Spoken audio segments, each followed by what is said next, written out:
The Fox and the Grapes.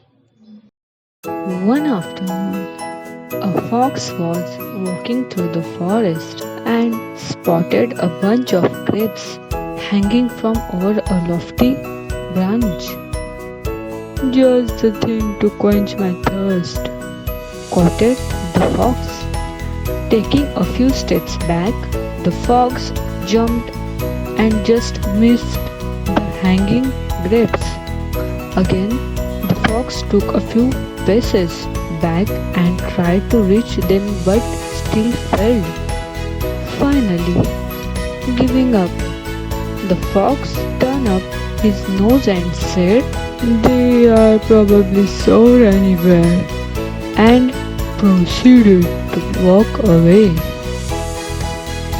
Moral of the story: it's easy to despise what you cannot have.